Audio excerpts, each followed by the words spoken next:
يا صباح العسل وصباح الجمال على احلى متابعين. تعالي بقى، انا جبتلك احلى وصفه لتتبيله شاورما وهتعمليها في البيت، وهي زي بتاعت بره بالظبط. انتي هتشوفي وهتشمي وهتدوقي طعمها، هتقولي هي دي اللي انا بجيبها من بره بالظبط. يلا بينا بقى نسمي الله ونبدا وصفتنا. معايا معلقتين كبار من الخل، ومعايا معلقه كبيره من الطحينه او معلقه كبيره من الزبادي، ونص كيلو من شرايح الشاورما. قطعتيها في البيت او تجيبيها جاهزة من عند الجزار مفيش مشكلة. تمام. بعد كده بقى التوابل بتاعتي: نص معلقة من الفلفل الاسود معلقة صغيرة، ونص معلقة من الثوم البودر والملح، وسبع بهارات وبصل بودر، وربع معلقة صغيرة من القرفة.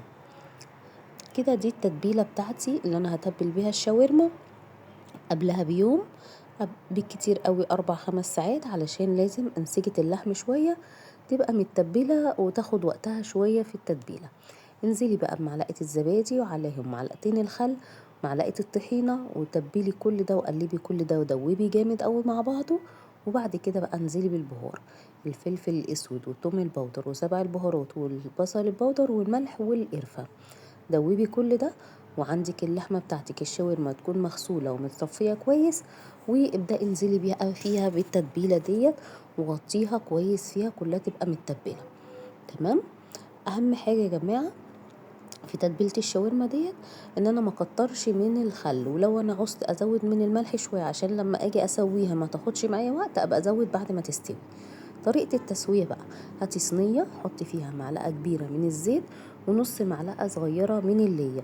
هي دي اللي هتديكي التركايه اللي هتديكي نفس الريحه والطعم اللي انت بتشميه بره بالظبط.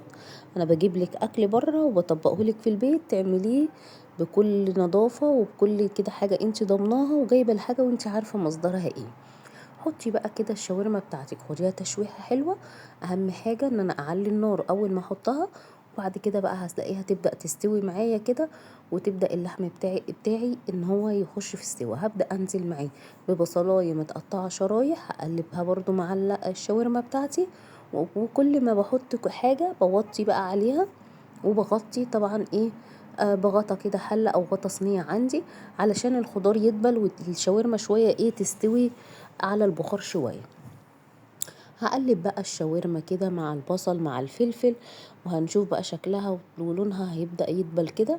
معايا بقى طماطمايه هنزل بيها حلقات كده صغيرة، هنزل بيها. ومعايا اهم حاجة منساهاش حبة بقدونس مفرومين كده متقطعين ناعم، واقلب بقى كل دوت مع بعضه، وشمي بقى احلى ريحة.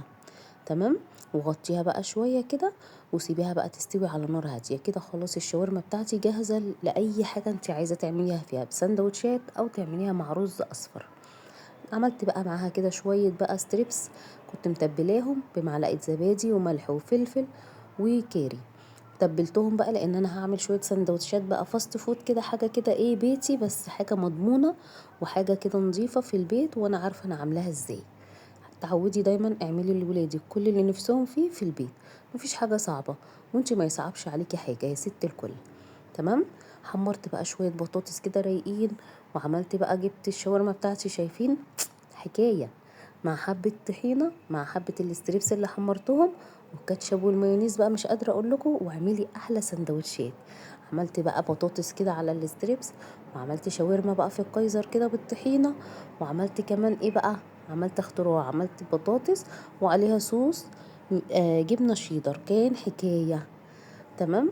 دوقوا بقى وجربوا السندوتشات ديت والطريقه ديت، يا رب تكون سهله وتعجبكم. ما تنسونيش بقى بالشير واللايك والاشتراك عشان يوصل لكم كل فيديوهاتي. اشوفكم في فيديو جديد، مع السلامه، باي باي.